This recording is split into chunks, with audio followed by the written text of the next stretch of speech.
Every woman deserves to feel vibrant, safe, loved, and feel her power. The Woman's Vibrancy Code podcast is here for a potent use of your time. We will cover energy, hormones, and libido with episodes that also dive into entrepreneurship, money mindset, feminine power, and much, much more. Introducing Maraya Brown, Yale and functional medicine trained women's health expert, midwife, mom, and entrepreneur. Holy macaroni, I am excited about this interview. So for those of you who aren't yet familiar with me and Beyond the Red Tent, my name is Maraya Brown. I am a certified nurse midwife by training, functional and Yale trained, and I got to found this beautiful platform called Beyond the Red Tent, a space where I vet experts and products and bring them to women, and also create a digital online platform to bring women together to talk about those topics, women's health related, that we need to be communicating and sharing and talking about with one another. Sometimes vulnerable, sometimes shocking, always amazing. And so today I have Laura Berman, Laura Berman Fortgang. Do you use both last names, Laura? I do. I do. And, there's a Dr. Laura Berman who's a sex doctor. And in the days before the internet, I would get messages for her about orgasms on my voicemail tape. Yes. Well, in the work that I do, there's lots of work around libido. So we might talk about orgasms tonight. You never know. We might. I just started us off. Yeah, I use both. Okay. So the topic for this is, how do you know you're making the right decision? So let me share with you a little bit about Laura, and I've got to read her bio because let me tell you, but drum roll, please. She has been seen and interviewed on Oprah. All right. So if you did not have your ears open, now might be a good time to open your ears, pull out your pen and paper. You're likely going to want to take some notes. So Laura's professional life is anchored by her international reputation as a pioneer and 25 plus year veteran in the personal coaching field. Personal coaching is only one expression of her years supporting people to find meaning, purpose, and satisfaction in their lives. Laura is also a best-selling author, sought after speaker, TV personality, yes, Oprah, as well as all national morning shows. She's a corporate spokeswoman, interfaith minister, and performer. She has a TEDx talk, which currently boasts over 1.6 million views. She has 5 books that are published in 13 different languages. All right. So once again, if you are one of those women that are kind of saying, I don't know what I want to do, I feel like maybe a little restless in my career, or trying to figure out, how do I choose where I go next? I want you to listen up. She has addressed public and corporate audiences in many parts of the world on topics such as reinvention, career satisfaction, and change, as well as bringing coaching to diverse clients ranging from homemakers, celebrities, and Fortune 500 companies to NASA and the Army Corps of Engineers. She's best known for her unique career transition, quote, now what methodology, and is currently launching her legacy project, the A-List Coach Business Mentoring Program, to train coaches to get extraordinary results for their clients and leveraging them to business success. So holy macaroni. Welcome, Laura. Thank you. Yes. My first question is just simply, can you tell us a little bit about your story? How do you serve? What brought you to where you are with this phenomenal resume of yours? Can you just tell us a little bit? Let us lean in and get to know you a little. Well, thank you for asking. Of course. It's a little bit of a rags to riches story, in the sense that I did have the opportunity to go to college, and my parents wouldn't let me be a theater major, which is what I wanted to do. So I was a communications major. And then when it came to writing a resume and getting a job, I was like, no, I'm going to New York. I want to pursue my Broadway dreams. And that's what I did, waited on tables and everything else. And I was reasonably successful, but I gave myself 5 years. And at year 8, I was still like, I'm not so sure. And I mean, I'm telling the story with a smile on my face, but I really basically had a nervous breakdown. I mean, I was just so distraught that my efforts were not doing what I wanted them to do. And I started healing myself. And I had this intuitive idea to call an old acting mentor because I knew clearly that he had a new career or a new job for me. And I called him, didn't want to tell him I had voices in my head. And it turned out that he had become a coach. And I didn't know what that was, but he taught me into being his client. So I was a client first. And after 2 years, I said, I want to do what you do. And I was one of the first 16 students in one of the first coaching schools in the US. And the same 16 people started the International Coaching Federation, which is now in 80 countries around the world. And in about year 5, I was part of a group that got to be interviewed by a magazine. And by the time they got to me, they were like, we've talked to so many of you. We don't need to talk to you. And I said, but you want to talk to my client. She went from making $50,000 a year to $500,000 a year in 18 months time. So they talked to her, told her they'll be back to take her picture. When they went to take her picture, they didn't know why they were writing the article anymore.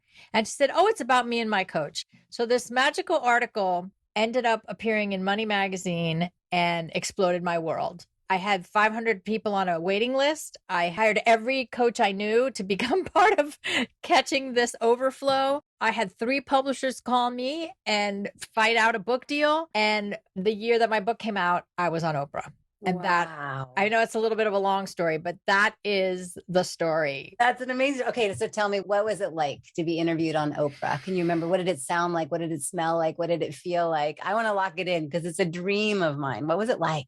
I can still remember vividly. I mean, I only had 4 days notice and we went on live. So it was very overwhelming. And I was up since 5 a.m. in the Omni Hotel, where they always put that commercial on that we put our guests in the Omni Hotel. And I was up at 5 a.m. I couldn't sleep anymore. And I just prayed and meditated. And I needed to know that I wasn't going to be intimidated, and be so nervous that I couldn't function. So I really saw where Oprah and I had a job to do. We needed to serve 22 million people today, and we were equals.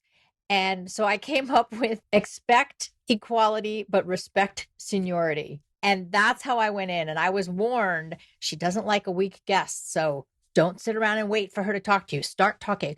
So, all this hype, and I'm talking to her, and we're live, mind you, right? So we go to a commercial break, and she turned her back to me and she wasn't paying attention. And I thought, did I do something wrong? And this is the moment I'm most proud of. Like, I had the courage to say, hey, Oprah, hey, was that okay? Did I step on your toes or something? And she was like, oh, no. And from that moment on, we're chatting shoes and earrings on every commercial and just had the best time. And, the studio was like otherworldly. The lights are bright, but I had people in the audience that I brought with me that I knew, and it really anchored it. And it was just not only a highlight because you're meeting someone that you admire and they lived up to the hype. So I was not disappointed, but just to be so present. And there's so many times when you have an opportunity like that where you just blow it because you just don't stay present. Mm-hmm. So that to me was like the biggest takeaway was just being so present and feeling like we had to serve people today. It wasn't like, this is my big chance. It was just service. And it was truly amazing. I'm hearing present, service, and equality. And so you have been working in the coaching world for how long now? 25 years? Over. Yeah. Over 20. And now there is a coach every time you turn around. Oh, yes. Yes. In the beginning, people were like, soccer mom, what? And I was an actor. Okay. I had no network. I only had people who could pay me $50 maybe to be my client. But I was a client first. And I was someone who had gone to therapy for so long and here was at the bottom of the bottom. And when I had been healed and through coaching, I mean, I didn't get healed through coaching. I did my own thing. That's a whole other show. But I just knew that this methodology was what so many people needed. So I was like, an evangelist a bit. So the enthusiasm of not caring that no one knew what it was, knowing that I'd been through the hardest career you could pick, which is being an actor rejected every day. This was nothing. Compared to that. Mm-hmm. So yes, now today it's like I met 50 of you this week. I've heard people say that. And it's disconcerting only in the sense that, there's people who really make it their business to be trained. You studied at Yale for what you do. And then, there's people that see the opportunity to get into something with a low bar. And that doesn't mean that there aren't people who aren't fantastic without training. But, having been a big proponent of the International Coaching Federation, and I still hold my credential, even though it probably makes no difference to my career if I have one anymore. I'm just stand really strongly in solidarity that, be the best you can be at what you're doing. Right. And so it sounds like you've really niched down. The coaching that you really love doing right now is helping people through career progression, kind of figuring out where do I go next? What do I do next? Which the timing, it's amazing to look at the statistics. My work is all with women, and Beyond the Red Tent, it's all with women, to see the number of women that have left the corporate sector. Is that because of COVID and kids are home and somebody's had to come home and be with the kids? Is it because working from home became an option? Or is it also just the recalibration of people going, wait a minute, life just turned upside down. Maybe I want to reassess what I want to be doing. You're right on the money. And the benefit of being in this a long time is this is the third time I've experienced this. 9/11 was the first, 2008, 2009 recession was the second, and this is the third in my working years. And it is just as hot now as it was then because, we just constantly reevaluating, what does work mean to me? Like, how did we create this construct that leaves us feeling sometimes so empty, or like we're letting life pass us by in the name of a paycheck? And so many people just want to feel more aligned in their life. They don't want to be two people, one that goes to the office and one that, is trying to have a life at home. Yeah. And it's been my honor and privilege over the years to guide people to what I call their life blueprint. I really believe that there's an imprint on your soul that is, we just don't get a manual when we're born that tells us what it is. And in high school and in college, you get what I call the paper roadmap. What are you good at and what do you like? And to me, those questions aren't enough. The question is, who are you and what do you care about? And we create a career for you out of that construct instead of just what are you good at and what do you like? Yeah. Who are you and what do you care about? I'm writing it down myself. So, all right, what about the blocks? What are some of the common blocks that you see keeping people from seeing the new direction for their lives? I hear that you're helping them figure out who they are and what they care about. Is that the block? Or is there something different? No. I've actually identified 3 blocks to clarity. And this is where I start with everyone is the first one is we spend more time talking about what we can't stand and what we don't want. So we actually can't see what we do want. Because let's say you have a job and you hate it. So you're coming home every day saying, oh, I hate my boss, or I hate this and that happened and that happened. And that stress alone doesn't let you be in touch with any future casting. So I help people clear that first, because on the other side of everything you can't stand is something you want. So if let's just use the easy example of I hate my boss, then what do you want? Someone who respects me, someone who gives me autonomy, someone who sees me for my value.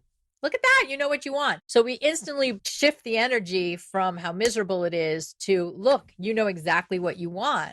Now we have to go find it. But second block is identity. Especially women, if we really identify as a parent, or maybe you spent a lot of money and time becoming a lawyer or, career defining thing, we see ourselves that way. I've even had women who say, well, I'm just a mom, or I never went to college. And that's an identity in itself, because you say there are certain limits because you're just this thing. So how do we break down that thing? It's almost that trick of the transferable skills. I look at it as an egg and a yolk, the egg with the yolk. Like the shell is the egg. Anything that can be taken away is the shell. So your salary can be taken away, the perks, the status, how people see you, what they think of you can be taken away, but they can't take away the golden center, the yolk. And once you open up an egg, they all look the same when they're together. But once you open it up, you've got choices, right? It can be scrambled. It could be soft boiled. You could fry it, right?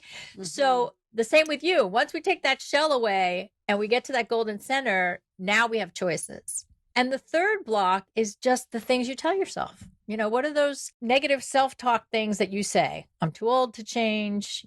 People from where I come from don't do that, or, whatever it is. So those are the 3 blocks to clarity. You're talking about what you can't stand, the identity piece, and the self-talk, negative self-talk. It makes me think about my first career. I was in the corporate sector, and make a long story short, my best friend asked me to be at her birth, and I went, and the stars aligned. It was like, oh, I'm a midwife. I love it. Quit my 6-figure career and go book a 1-year around the world trip and become a midwife. And of course, my family all thought I was insane. Yes. Whenever everyone says you're crazy, you're on the right track. That's what I tell all my clients. Okay. So I also have heard you say that you don't look at clients' resumes. So when you're working with career transitions, that you don't even look at their resume. Is that irrelevant? It's practically irrelevant, especially in the discovery phase of what you want to do, because part of why we're stuck too is the resume is a chronological business case for the next step in the ladder, right? Based on my experience, my credentials, I should do this next thing. So therefore your trajectory is static. It only goes in one direction. So I don't even look at people's resumes, and it kind of bothers them in the beginning, but I'm like, trust me. And I actually do a life history process with people. And in their life history, I'm looking for themes. I'm looking for what drives you. I find many people create a vow in their young years, whether it was some kind of reaction to how they grew up. If they didn't have the easiest growing up, like I will never be like my mother, or I won't be poor, or I'll show that teacher who said I'll never write. So sometimes we actually head in directions because of those vows, and they served us really, really well, but we don't even realize we're being run by them anymore. So we're kind of rudderless. Like, probably the greatest example was a woman who had 2 young kids. She was in her mid-30s. She was a top salesperson. And this is before I did career transition. She hired me to help her break through her blocks with sales. And I was like, wait a minute, what's driving you? And we looked at her life history, and what drove her was that she got pregnant as a teenager, had to give up a basketball scholarship and college, had her baby, got married, went back to school, became a salesperson. And her whole drive was, I won't be a teenage statistic. I won't be a teenage statistic.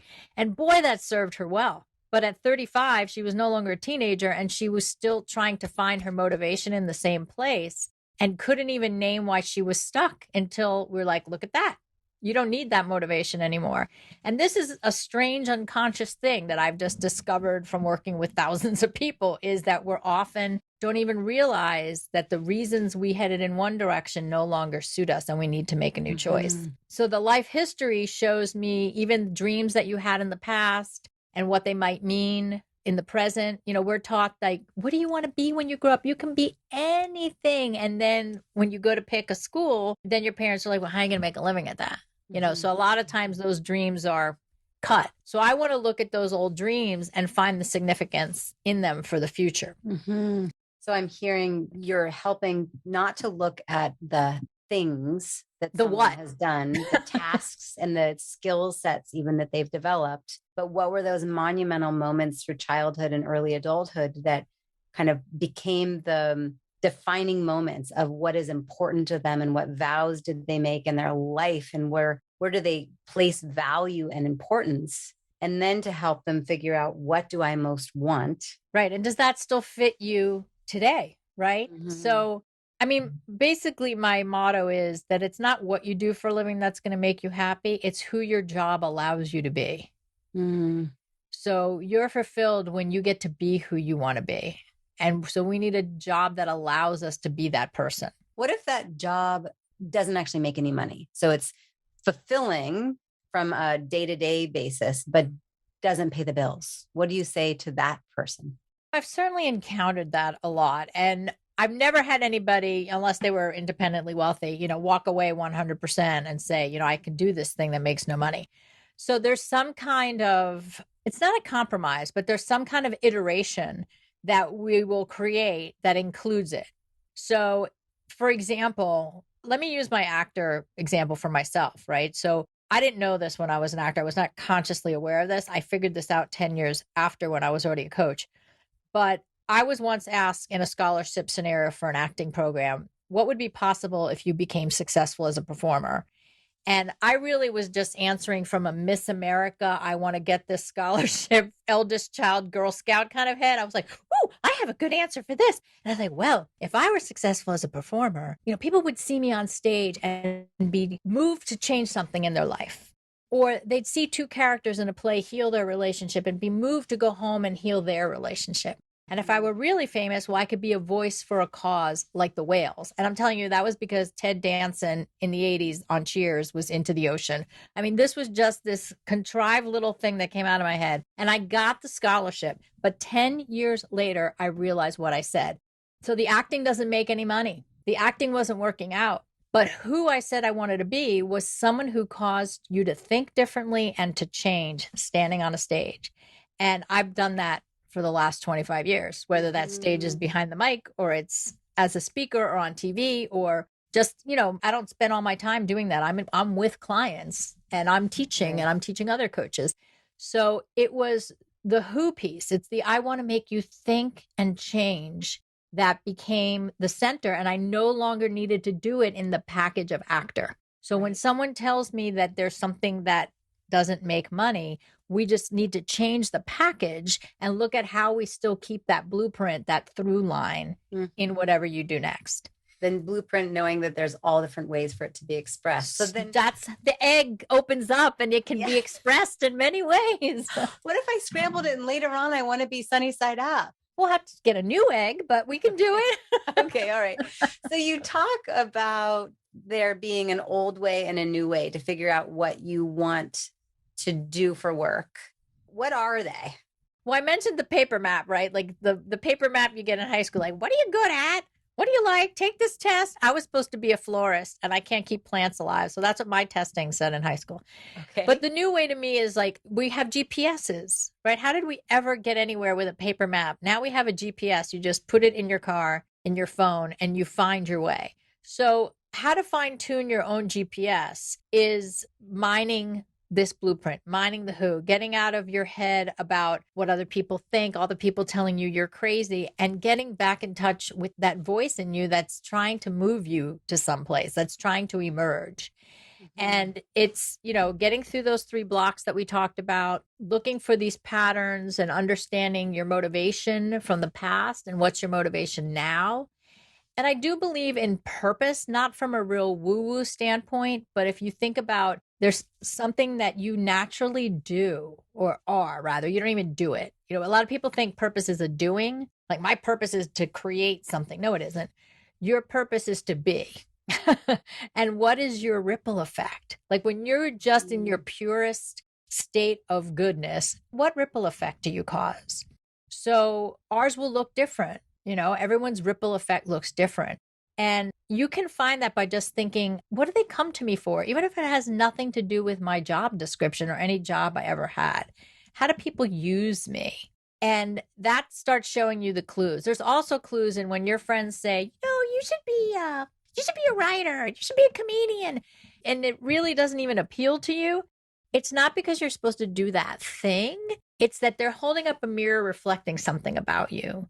So it's your words maybe hold the power. Or when I've had people say, you're funny, you should be a comedian. It's like, God, no, I don't want to work in a bar with people heckling me. But what they're saying is use your humor. So just thinking about what people say to you off the cuff is actually a reflection of your who, of your blueprint. And so, I know it can feel so horrible to feel lost and not know what you want to do or feel like there's no time for you. I know women who have kids, it's hard to hear yourself even think, much less center yourself to discover what I'm calling your blueprint. But it's there. It's there for the mining. It's begging your attention. And so if a woman is listening and she does feel drawn to reinvent herself, reinvent her career, but she doesn't know where to begin, what would you say to a woman who's listening right now? 2 things. 1, write down everything that you can't stand about your life right now and do what I said earlier, that on the other side of each of those things is a clue to what you want. Read the list of what you want morning and night and start seeing how you can change your focus from the frustration to the search of what you do want. Like, I want these things. How am I going to get them? And then the second piece is think of the past. This is where it's not the resume again, but my formula, if there is one, is that there's something from your past that you left on the side of the road, combined with whatever you've done more presently equals the new direction, right? So you're going to use your resume or whatever skill set you have as leverage, but look at what you left behind at some point, even if it was a hobby, whether it was the piano or it was used to be into sports or you used to do art.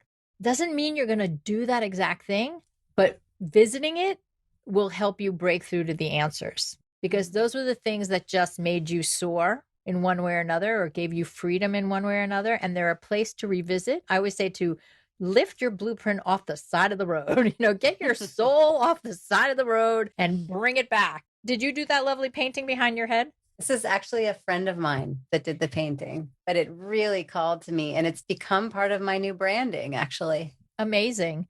Well, I think of the person who did that. And let's say, you used to paint a long time ago and all your acrylics are dried up. Go and get some new ones, because the answers are on the canvas, or the answer is on the ice if you used to love to ice skate, or it's in a dance studio if you used to dance. So you're getting back to that thing that opened you up is one of the exercises I give my clients to get back in touch with just feeling what they really, really want. Yeah. So I'm hearing practicing gratitude, revisiting that list of what you want on a regular basis, and actually going and doing the things that light you up. And probably while doing those things, to pay attention to the thought forms that come and the feelings that come, and when the inspiration comes. It's so fascinating when we just simply allow space to prioritize ourselves and go fill up our own cup. Yes. The light bulb turns on. Well, because it's really a process of your whole being. Like when I train other coaches in my Now What methodology, I'm always telling you, most people, because of the resume thing and the LinkedIn and job search, they're so in their head. And finding the true direction for your life, or the next direction for your life, is a feeling exercise. You have to include your entire body in it to know if it's right? That's where we started our conversation. How do you know if something's right? And it's how it feels. And if you're, in your head or highly stressed or under a tremendous amount of pressure, it's really hard to feel. Yeah. I say this. I'm preaching to the choir here. It's so important that women hear this. I really need all of you to hear this. We exist so much in our heads, and we have got to drop into our bodies. Yes. And we forget to drink water and eat food and feel the feelings and go move, but move from the perspective of pleasure and feeling our bodies, not move with the head spinning with all the to-do list. Yes. And you, as someone who's guided women through one of the most powerful body experiences you can have, birth, and whether you've given birth or not doesn't matter, but that is what we're capable of. That is what we're built for. And I think when they say, when the Dalai Lama says that the Western woman will save the world, it's because we can hold so much and process, but we need to process with our whole being, not just with our heads. Yeah. Because look at how much trouble just head thinking is getting us into. Yeah. And out of the 9 to 5, women were dynamic, flowing, water-filled, beautiful beings. And we need to be able to feel our bodies and get irritable during your PMS week and maybe do a little bit different work and not work as many hours or do the same thing, and allow this expression to reveal itself as you get clarity on the vows that you've made and the list of what it is that you really want, and getting clarity on that identity of, am I doing what my grandparents always told me I would do? Exactly. Or am I doing what really lights up my soul? Exactly. Yeah. And so much of it for a lot of us was a reaction to something, like a negative reaction to something. So we found a positive force to move forward, but we want to be able to be heading towards something, not just running from something else. Yes. So I want to talk, obviously you have all these books, and there's the beautiful guide, the 5-step career clarity guide that you've offered up a call. I definitely want to talk about that and offer you a space to kind of point women in a more specific direction if they're really leaning in and going, oh my gosh, this is exactly what I've been looking for. But first, just a little bit of rapid fire, like silly questions. If I were to look in your purse, what's one thing I'm always going to find in there? Crumpled up receipts. Crumpled up receipts. Did you know that receipts are actually a crazy source of BPAs, endocrine disruptors? You should not touch those receipts, just as a heads up. Okay, well, maybe that's why I just stuff them in there, but I'll wear gloves. Put on a glove when you take them out. Okay, next question. Most exotic place you've had sex? In the woods. Mm, I'm sure I can think of some fancy place. I find being outside. absolutely. Pretty Bamboo cool. forest is the first one that comes to my mind. Woods all the way. What about if we were to open up your fridge? What's one thing that's always going to be in your refrigerator? Oh my goodness. Fage yogurt. Oh, the cashew yogurt. That one. No, That's so no. The Greek yogurt. the Greek Fage. I think yogurt. it's Yes, called see, fage. I'm a dairy-free kind of gal. Yogurt. Good for you. Yes, yogurt. Yum. So good for us. Cheers to probiotics. Okay. Yes. So, okay, now you're off the hot seat. A few. Those are good though. No, too no bad. beads of sweat. Okay, tell us a little bit about the 5-step career guide, the booking, the call, the various books. What resources are out there for individuals that are listening to this and saying, yes, please, I want more? Wonderful. Yes. If you do take advantage of this free resource that you can download, you'll have the link for the quick guide to clarity. So it'll give you some of the things that we've been talking about in this call to help you walk through it yourself. So I think you don't have to listen to this 5 times over. That should help you cement some of it. And the website is nowwhatcoaching.com, by the way, nowwhatcoaching.com, where you can find out more. And I'm hesitating because I'm like, what call did I tell you about? I'm like, what did I say? I said, interested in learning more, book your call with Laura today. Oh, okay. Yes. alistcoach.com. Okay. Oh, yes. I mean, if you go to nowwhatcoaching.com or laurabermanfortgang.com, you can have some time to figure out if this philosophy, if this methodology is right for you. And watch for a career clarity reboot in 2022, because I do a free week twice a year on the career stuff. And there's plenty there on the Now What website or laurabermanfortgang.com website, free resources to download and whatever we can do to help. Great. And then the alistcoach.com site that you gave. Yes. So that's a whole other thing. That's taking 25 years of my work and saying, you know what? 82% of new coaches within the first 2 years close up their business. And that's not okay with me. Mm-hmm. I haven't worked all this time to have this profession be certifiably and noble to not support it. So I started something I call the A-list coach, where to build your reputation by name, and you don't have to do all the shiny things like, yes, I had all these opportunities for the TEDx talk and Oprah, et cetera.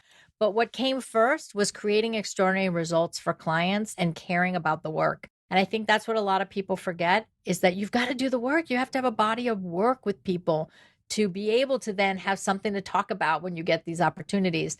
So the A-list coach is my 1-year program for people in the helping professions to build their reputation and how to leverage their results. So I have 2 focuses as of 2021, basically 2 businesses. All right. And so you're continuing to expand, and sounds like reinvent your own career a little bit. I think I've reinvented more times than Madonna. To last this long, and all the downturns in the economy and all the changes I started before there was social media. Oh my gosh, could you imagine? Right? So there's been so many, just always reinventing, but with joy. Nothing really changes at the core. At the core, I'm still helping people be the great humans as best as they could be. And I just keep changing the way I do it. At one point, I didn't give up my coaching practice entirely, but I brought back the acting, and I created a character called Laugh Coach Lurleen. And Laugh Coach Lurleen wore a big Dolly Parton wig. And I had a 1-woman show for 4 years where we did a self-help seminar with Laugh Coach Lurleen. And the best compliment I ever got was someone came up to me after, she said, I would never do a self-help thing ever in my life. And I actually got something out of this. So I just keep reinventing and having fun and, hoping it serves. Absolutely. I have one last question, and then anything else that you want to offer up that feels unsaid. But I think my question is, because there are so many coaches, every time you turn around, someone's got a free workshop, someone's promoting themselves as a coach. For someone who's listening to this and they're wanting to reinvent their career and they're longing for something else, and they know that they would like to invest in themselves and find their coach, what advice do you give to someone in regard to filtering through and sifting through all of the bazillion experts in the world? How does someone find their coach? How do they make that decision? Word of mouth is probably the best way, right? So if you know anyone who's worked with somebody that they got great results from, there's a trust factor there. But I always encourage people to talk to at least 3. Even if your friend recommends somebody and you're like, oh, I'll work with them. Talk to 3 coaches. You're looking for rapport. You're looking that they've done what you want to do, like what you want to accomplish with them, that they've done it with a lot of people.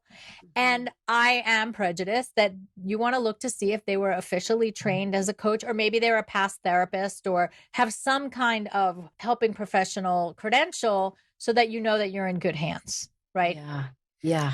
That makes a lot of sense to me. I love the Glennon Doyle quote, to stop asking people for directions to places that they haven't been. But it sounds Wow. like, right? Powerful. That's Yeah. really powerful. And also on the other side of that, or it's like, well, it happened to me and I did it, so let me teach you. And that isn't a guarantee that the person really has the experience to get you through. And the thing about coaching is it's not telling you what to do. It's asking you powerful questions that open you up to yourself. And the coach keeps, championing your best and championing the possibility. So it's not just teaching you like, oh, do what I did. It's really helping you uncover yourself. And it's a two-way street. It's not just a methodology. It's a discovery process. Right. And the word has been diluted a little bit. Oh my gosh. Anything that's taught one-on-one has been called coaching. And it's been the bane of my existence for 27 years. 27 years. But I just keep checking on. And any coaches out there listening, the way that I keep tracking on is I don't even use the word coach. Yes, I'm a trained coach, but what do? I help people figure out what to do with their life, or I help coaches go from insecure to having a great reputation, right? So talk about your outcomes, and it's much more powerful. When people say to me, oh my gosh, I need you, because I said I help people figure out what to do with life, or my husband needs you, or oh my God, where were you last year? I needed you. You know that you have resonated with people. And that's the way around that I get around the bad reputation that the word coach has. Yeah. Even for myself, I'm no longer running the women's health in clinics. I'm online. So I'm a women's health expert. I'm not working as a coach because I am giving very clear advice and direction. And I'm not trained as a coach, but finding the right word to even define what I am. So anyway, for people that are listening, if they are trying to figure out where to go next in their career, if there's someone who's listening who is a coach looking for direction and how to build your coaching business, it sounds like, Laura, you're a great resource. Any last thoughts that feel unsaid, that just to finish this up? Oh, you let me say so much, and it's just so wonderful. So I just really want to say that nothing anyone's ever done is a waste. So even if you feel like you've hiccuped, you've never really made anything come to the level of fruition that you would like, nothing you've done in the past is a waste. It all has a purpose and meaning, and it's just a matter of tying it all together and finding the through line to it. And it can be done. So I really just want to leave you with that encouragement. And Maraya, to thank you for the space that you hold and this beautiful work that you're doing. And I'm just so delighted to participate and be with you. So appreciative. And those last thoughts, powerful. I mean, I even think about, for some women who have been in my space, you might have heard my story of the miscarriage, which, Laura, you don't know, but I was pregnant with my first baby. We were driving the Alcan Highway up to a new job in Alaska, miscarried while camping, arrived in Juneau to find that we actually didn't have a job. So we found ourselves jobless, homeless, uninsured, with an extra $10,000 debt, no longer pregnant, with our dog and our house in Hawaii rented out. It was devastating. And I crashed. But I can look back now, 10 years later, and clearly see how that served me. It served me in how I serve and who I serve, and to build the confidence and rebuild and take a leap back out into entrepreneurship. All the building blocks are there, clear as day, for a specific reason. And to be able to trust that it's all of your past. It's adding up to something, even if it's at the last minute, people. Yeah. And that's the same with my crash, of I wanted to die. I wanted nothing more. And I had felt so powerless to make my life happen. And I'm just so grateful I didn't do it, because on the other side was something better than I could have ever imagined.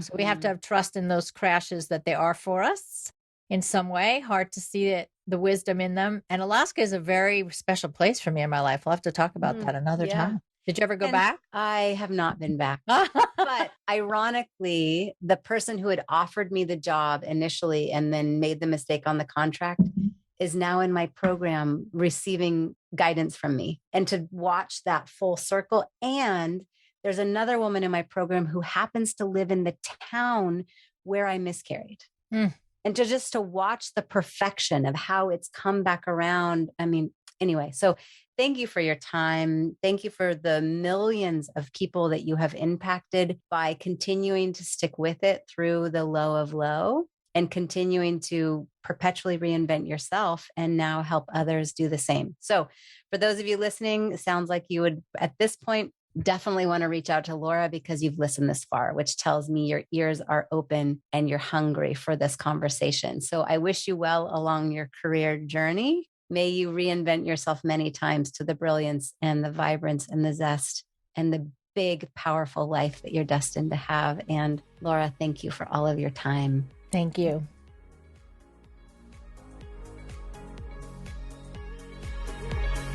Thank you for listening to the Woman's Vibrancy Code.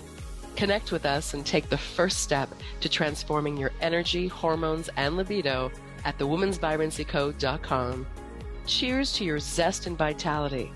Make sure to follow for weekly power-packed value.